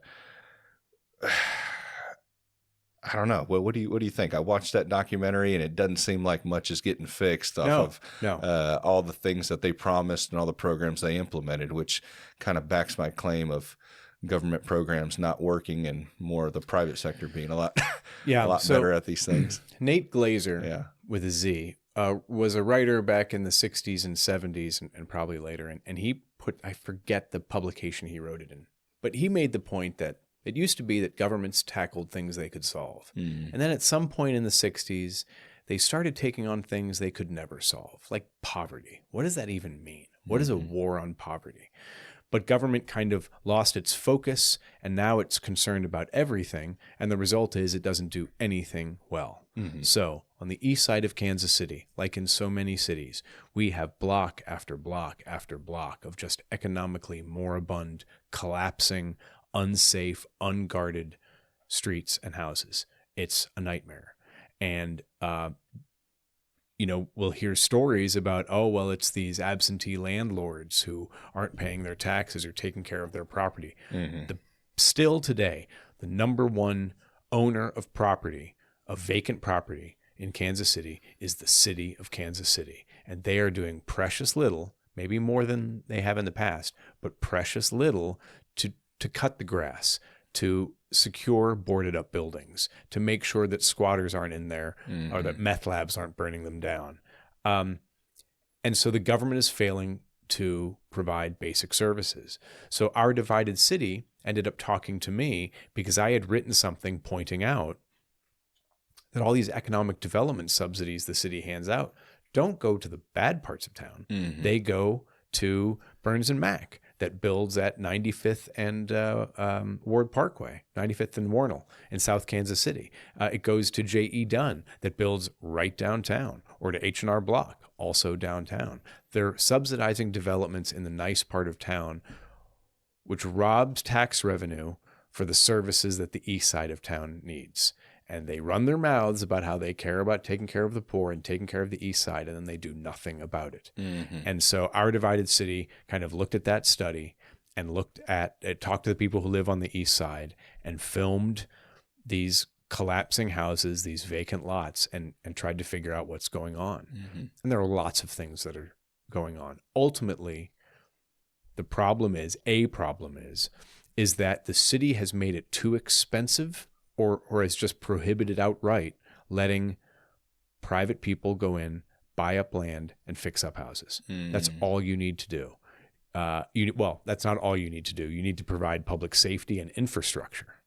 So you're saying that's a bad thing? What's that? The private companies coming in and buying up? No, I think it would be perfectly fine if they came in and Sorry, I misunderstood you. But the city is making it too difficult for people to do that. For and them not to just do that. Not just a big, let's pretend there's a international Chinese-owned company that just wants to gobble up properties. These are Kansas City rehabbers, small developers who just want to move in and solve the problem block by block. The city makes it too expensive with regulations, with slow permitting, and so nothing gets solved. Kind of like that guy was talking on that documentary. He was trying to give back because he made good money. He's like, I want to give back to the community. He looked at it a form as compassionate capitalism, and he was having a difficult time. So why do that? I don't understand that. Why would you want City Hall to own all these properties that you're not taking care of? Well, and how are they getting? Well, these because properties? they fall off somebody moves out, they can't find the owner. It's got a banks takes it. Right. The bank takes it or the bank doesn't even want it. And so it just sits there and the city ends up buying it. City property ends up in their hands all sorts of different ways. I see them on landbankhomes.com a lot. Yeah. But certainly, and again, I haven't written about this in quite some time, but there were so many rules about if you were going to buy one of these houses, you had to demonstrate that you had $80,000 in liquid. You had to live in the house for 5 years before you sold it. Why? That's what always, it was as if the city said, we don't want you to make money off this house. But what if you're a small time rehabber developer? Why would the city want to stop you from rehabbing these properties, 5 of them, live in none of them, and flip them right away? If you're doing good work, isn't that what we want? But the city wants to make sure nobody, gets wealthy off of these properties. So as a result, they just sit. One of the what drives people other than making a profit? They have to make some sort of profit, right? Yeah. So what is your interpretation of wealthy? Because a guy wants to make in St. Louis, what happened? Money for his time. In St. Louis, what had happened with their land bank is that they have a board of aldermen. Aldermen would go to the land bank and say, hey, that property at 5th and Jones Street, don't sell it. Just hold on to it. A buddy of mine may want it in the future. And so it became kind of like the land bank just squatted on property.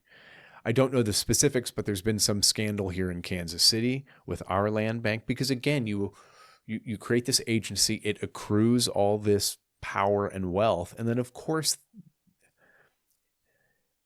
not everybody is corrupt, but we've all been in situations where we're like, right, if I were a little bit more hard up, I might take this buyout or something like that. So when we make government powerful and wealthy, we create the incentive for people to come in and take advantage of that.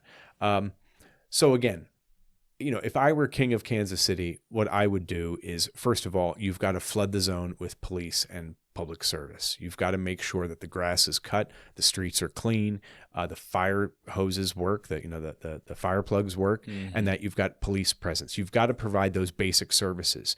That has got to be the foundation upon which anything good happens in a city. If you've got a neighborhood that isn't safe and isn't serviced by infrastructure, no investor is going to come in. They'd be crazy to come in. So I would love the city to offer those basic services. Unfortunately, the city is so strapped for cash because it has given away so much money to developers who don't have to pay taxes. I mean, that's one of the reasons. So, and part of the reason, frankly, and Quentin Lucas has talked about this, is the city is just too big and has too few people. And I mean big geographically. Like, we have a huge footprint and we've got too few people, too few taxpayers to maintain that.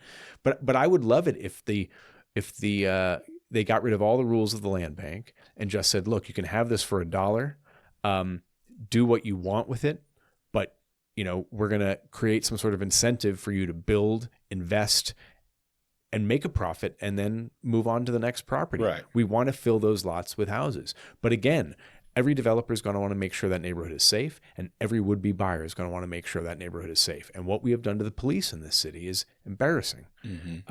What we've done just delivering basic services, fire, water, is just awful. Our divided city kind of talked about the services that these groups aren't getting. The city leaders, maybe starting in the 80s, started getting it backwards. It used to be, if you and I drove around to downtown and we saw bars and restaurants, entertainment district, or nice hotels, we'd say, oh, wow, this is a healthy economy. And I know it's a healthy economy because private investors are coming in and building things because they look at it and say, I can make a buck here. And at some point, cities started saying, well, maybe that works in reverse. Maybe rather than just building a hotel because it's a good economy, maybe if I build a hotel, it'll make it a good economy. And so that's why we've started subsidizing, again, all these amenities we see, baseball stadiums and hotels, convention centers, all these things, because we've gotten it backwards. But ultimately, the city has to do those few basic things well: public safety, infrastructure, clean the roads, fix the potholes, plow the streets, and make sure people are safe. And if you have that, good things will come. And an example is Baltimore. Example of how to do it wrong is Baltimore. Baltimore has everything a developer would want you to build in a city. They have 2 downtown stadiums. They have a streetcar. They have a huge airport. They have a convention center. They have an entertainment district owned by Cordish. That's where Cordish is headquartered. They have an aquarium. They have an inner harbor. Yet no city looks at Baltimore and says, we want to be like Baltimore. Because Baltimore is rotting from the core. Because the city has built all these amenities, subsidized all these amenities, yet they haven't provided the basic services of infrastructure, education, and public safety. Have you seen the movie Blazing Saddles? No. So at the end of Blazing Saddles, the townspeople get together and build a facade, just the fronts of the storefronts, so that if you're going down the street, it looks like you're in a little Western town. But when when the camera pans back, you can see it's all just fake storefronts. That's what Baltimore is. They've built all these fake storefronts so it looks like it's a vibrant economy when it's not at all. Really? And Kansas City and St. Louis and too many places, if they're not already there, they're becoming there. And also I read, too, that overregulations is causing an issue of building in those communities as well. So, yeah, I mean, again, the problem with housing regulations is it happened slowly, it happened over time, and it happened with the best of intentions. Mm-hmm. Now, you can go back to the 1920s and talk about how single-family zoning was particularly awful, and you can talk about redlining in Kansas City, and I've written and researched all that stuff, and there's something to it. But right now, the problem is that there are so many restrictions on what you can build on a parcel and how you have to build it and what it has to look like. All of those things drive up cost. Complexity drives up cost. Regulation drives up cost. So it's not affordable to build affordable housing in Kansas City. It costs too much to make any housing affordable. Yeah, I mean, I think even this article that you sent me was maybe a year or two old, but I mean, it even said the Department of Housing and Urban Development claims they're only adding $7,200, but the NAHB is claiming $31,000, which this is over the whole Department of Energy. Yeah, and it's 90 years that the home buyer will see any sort of net savings. It's like, well, what was this all for? If it was for to help the people who are purchasing this house to be more energy efficient, but yet you're causing the house, the cost of the house to increase, and they're not seeing a savings at all over 90 years. I mean, they're not, I mean, come on now. So That's again, a lifetime. It's an example of great intentions. Yeah. Yes, I would love everybody to live in a huge house with, triple glazed windows and, all the energy code, all the energy saving codes, and, a green lawn and wonderful things. I would love everybody to live in a place like that. Unfortunately, requiring all those things drives the cost up. And when you drive the cost up to a certain point, the people that you want to live in those houses can't afford it. Yeah. So you're being counterproductive. You're going to push out the people you're trying to help. Right. And you're going to bring in people who then you're just going to accuse of gentrification. That's exactly right. Yeah. And then so what do? We turn zero problems into two problems. We create the first problem of adding so much regulation and complexity that prices get out of control. And then we say, oh, we're going to solve that. Are you going to solve that by cutting regulations and complexity? No, that would be crazy. What we're going to do is we're going to use taxpayer money to pay developers to offset the cost of all the things we've made expensive. So we've turned zero problems into two problems. And so taxpayers paying it twice, pretty much. Exactly. You're buying the house and you're paying it through your taxes. It's so frustrating. Yeah. But, when I come in and I say, look, you need to get all these rules out of the way, it's just like, why do you want children to die in fires? Like, oh my God, stop it. But that's their mindset. It's kind of like a safetyism mindset. Like we're so conscious about safety or environmental regulations that if you're not accepting the new latest thing, then you hate people, or you want people to live in squalor, or you want people to breathe, carbon monoxide. I've been told the world's going to end like every 10 years since I've been born. Yeah. And since Al Gore. And what's great about the housing issue is in cities like Minneapolis and Seattle and San Francisco, it's liberals that call themselves YIMBYs who are saying, oh my gosh, housing is too expensive. The people we love can't afford to live here. And so they are calling for housing deregulation. And California has done some really surprising things on deregulating housing. Not enough, but it's something. So it's not just conservatives. The problem has gotten so bad that liberals are coming in and saying, we've got to get out of the way. And it's promises that are not being fulfilled. Like even in your article, it said the U.S. Department of Energy offered cities hundreds of millions of dollars without amendments, and then KC never received any funds. That's insane. We've got some people on the council that are embarrassing. But they, government, talk about a big federal government that affects local policy by waving dollars in front of them. And so they said, oh, well, we'll adopt these super stringent energy codes. Yeah. and we'll get money and got no money. And that's exactly the case, isn't it? We're like, let's create a problem. Let's drive up the the cost of housing, forgive me. And then we'll give you money to offset it. Like, why don't you just not do the bad thing in the first place? Yeah. It's so frustrating because when you point out to people that your policies aren't going to get you the laudable results you want, they accuse you of being hateful or whatever. Well, also this too, Patrick, speaking to what we were talking about or referring back to what we were talking about earlier, when you have someone in that seat in the federal government, we've seen it through COVID. We've seen states being threatened, not being given federal dollars during COVID if they didn't comply.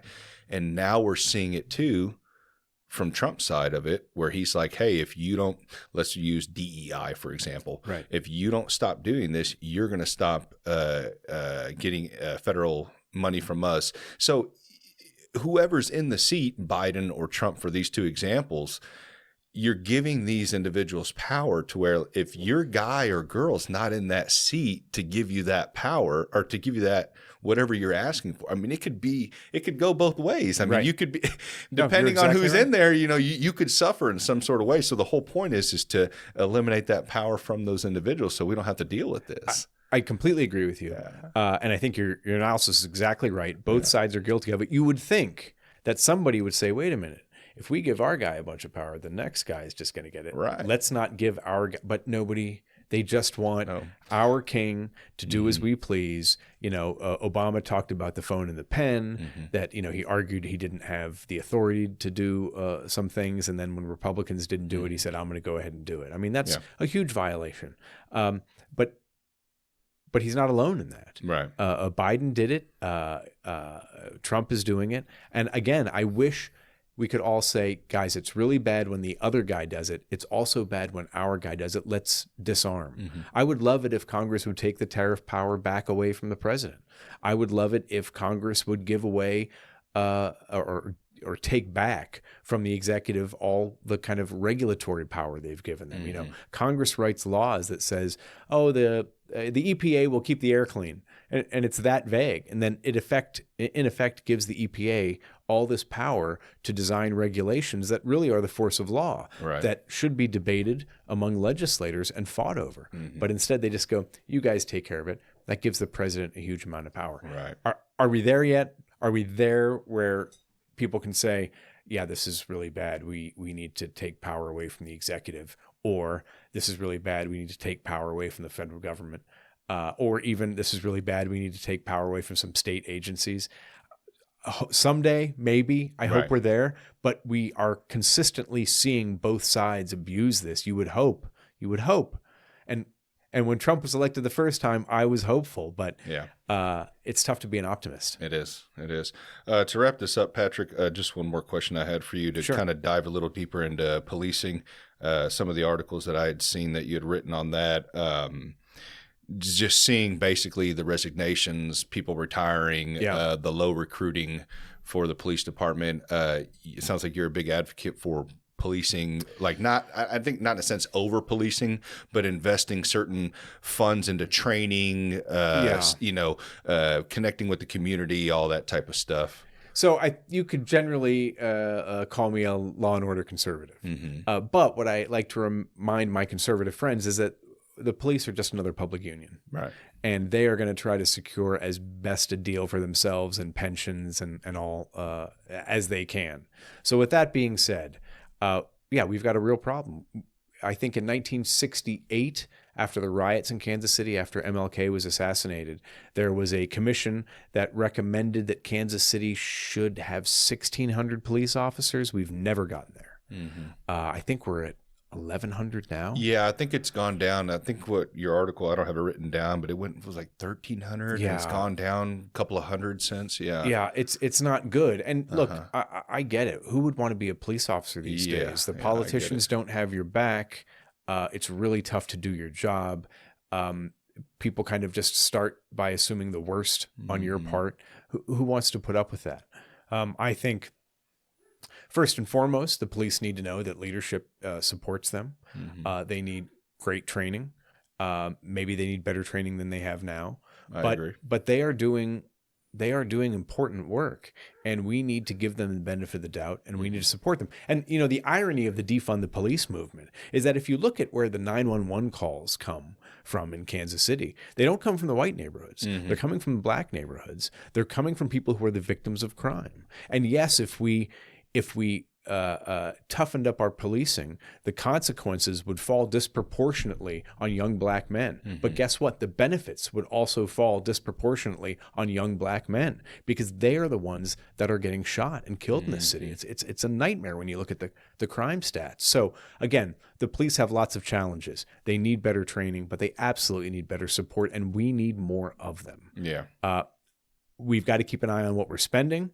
We've got to keep an eye on all sorts of policies. But if Kansas City can't keep its people safe, then nothing else matters. And I also agree with, too, because it sounds like it's not to the increase in police that you're discussing is not to incarcerate more. If that happens, if there's a crime going on, that's what happens. You're going to get arrested. But you're more of, from what I read in the article, is walking the streets, having more ties with your community, making it to where there's not this divide between the two. How do you think that helps more? Because I've seen that kind of being the walking the beat type, policing. Well, it develops a tie between the police officer and the community. Because I seen that stat. It was like from the 90s. We were doing very well. And 96, President Clinton mentioned us in the State of the Union speech. Officer I spoke with told me his name was Beavis or Butthead. It was one of the two. That's what the locals called him. He didn't take offense to it, but it was this, again, it was a relationship he was building with the community. And that's what you want. You want people to feel comfortable going to the police and saying, here's what I saw, here's who did it. Here's what's going on. Here's what you need to be aware of. Like, that's what you need. If the people don't have a relationship with the police, they will consistently be victimized, and the police won't know about it, until it's too late. Now, on the police's part, they need to make sure they've got well-trained people who are willing to get out of their cars, develop relationships with people, be able to de-escalate, and just be a positive presence in the community. If the only time you see police officers is when the shit has hit the fan, you're going to have a particular view of police officers. But if you see them around, if you see them in good situations, you develop a much more rounded view of them. Again, it's not easy. No. But we have got to be pretending, or we've got to stop pretending, that the problem is solely the police. The problem is not the police. The problem is these group of probably 100 to 200 monsters who are victimizing entire communities, keeping them quiet, and getting away with it. And that's awful. Yeah, it was a very large percentage of shootings come out of like a certain mile radius. Down south. I can't remember. There was that documentary, and there's also an update, which I find funny because I think I watched that documentary maybe 6 months ago before you sent that to me. And because that was some time back, right? It was about 6-7 years ago. So Our Divided City. Correct. Our Divided was long ago. And then the one they just the Twin Cities one, or Omaha, and it was Omaha and KCK and KCMO, comparing those three. Yeah, it was an update. It was from a couple of years ago, I think, because it's funny because I watched those two already. When you sent that to me, I kind of laughed because to see the update and how it didn't get any better at all and actually got worse, and to me, it's like in that one area where I wish I could remember the percentage of shootings that come out of there, but it was a very large percentage of shootings and deaths come out of this one area. How do we fix that? I mean, policing, but also, community efforts, and, we can't keep going back on the past. This is why it's like this, because of these laws, red zoning laws, all this. Did it play a factor? Probably. But what are we going to do now? Yeah. And that's my big thing, is that I see a lot of people, they like to revert back to the past and why it happened. It's like, okay, I get that. But how do we fix it now? What do we do now? Are we just going to go, this is how it is? Well, there are lots of, look, there's research that shows that just cutting the grass and removing graffiti reduces crime. Because, and we've probably all seen this firsthand, drug sales happen in parts of town where the streetlights are broken because nobody can see you. And so nobody can witness you. And so you kind of hang out in the part of town that that is most comfortable to you. If people start cleaning up the graffiti and sweeping the streets and relighting the street lights, you're looking for an alleyway, you're looking for shadows to do that stuff in. So we could do everything from just getting in and providing those basic services. I'd love to be able to flood the zone with police. Like you said, shootings are always concentrated, and not just in Kansas City. It's a phenomenon we see everywhere. I used to live in Washington, D.C. Friends of mine would come to visit, and they would say, "Oh, I hear it's really bad here." And I'd say, "Well, it's better and worse than you think. It's better because the crime you're reading about is only in 10 square blocks. Most of the places you want to go in Washington, D.C. are going to be fine. But in those 10 square blocks, it's a hellscape. And we've got the same thing here in Kansas City. So again, I would love it if the public works would go through, cut the grass, remove all the graffiti, board up those houses or tear them down or sell them, flood the area with police, flood the area with social services, make sure that the women and the men who live in that area, the children, are getting what they need, and just constantly pay attention. And when you pay attention, when you've got eyes on the streets, when you've got police getting out, the criminals are looking for the path of least resistance. They don't want to fight on well-lit streets and neatly kept lawns where the police are driving by. They'll either move somewhere else or they'll stop. Right. And if they'll move somewhere else, we can move our behavior as well. But the idea that people are living in war zones now is just horrible. Yeah. And we're not doing enough. We're not doing enough to deal with it. And I honestly don't know why. I honestly don't know why. There's a lot of research that tells us we know what to do. I'm not sure that we're doing it. And it can't all be staffing. It's got to be something else. Well, I think it's got to come down to family and, in the home as well. We can't just rely on policing as well. That's fair. But at some point, people are living with the equivalent of a boot on their throat. And yes, it would be great if you could be, a better parent. But look, if the school isn't educating your kid, and if there are drugs on the street, and it's not safe to stand in a window, then you're not able to parent, even if you wanted to. We've got to provide those basic infrastructure and public services if we expect anything to grow. Well, that's why they're not investing in their community, because is their taxpayer dollars investing in their community? They're getting sent out, like you said, to all these other developers, and their community's not being taken care of. So if their money's being taken away from them and you expect them to go in and clean up the graffiti and do all this stuff, would you care? They're not going to care. Why would you care? You walk down some of those streets, you look, nobody else cares about this neighborhood. Why am I going to care? And again, we've all been there. We've all been in situations where you kind of look around and I'm like, this is a dump. And if nobody else cares about it, I'm not going to waste my time. Yeah. And if I could give one more on the police, I think the biggest investment they need to do, and I'm starting to see it a lot more, is on more of the de-escalation side, which I believe jiu-jitsu, is probably the best martial art, I think, for police officers. I'm starting to see more and more come through the gyms. I'm starting to see more and more. That's Joe Rogan talking. Well, just from personal experience. But I've seen it there. Joe Rogan, for sure. He was a big influence on me, got me into jiu-jitsu. It's changed my life. It's changed a lot of people's lives I've seen in this gym.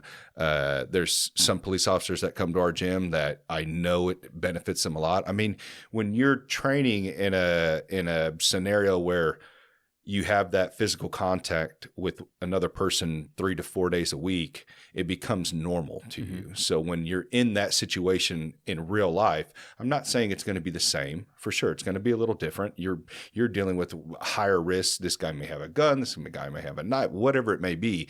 But I still think it's a good tool to have in your tool belt to be able to possibly de-escalate a situation. I imagine it teaches you two things.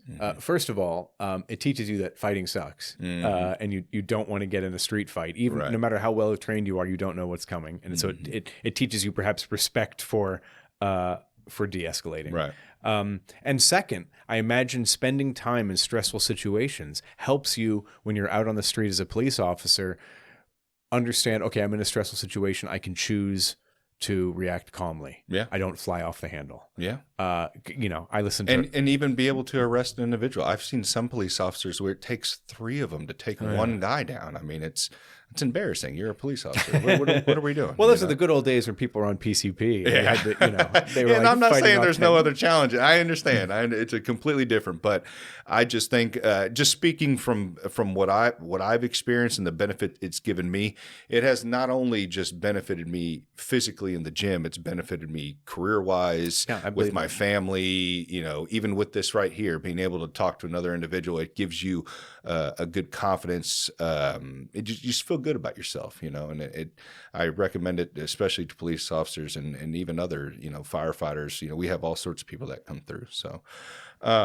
Patrick, hey, I appreciate your time. Is there anything that you want to speak of that we didn't touch on today, or you got anything coming up you want to? I'm heading to Huntsville, Alabama to speak to a bunch of nonprofits tomorrow. Nice. So I'm excited for that. But no, we covered way too much. So I'm grateful for the opportunity. Thank you. All right. I appreciate it, Patrick. Take care.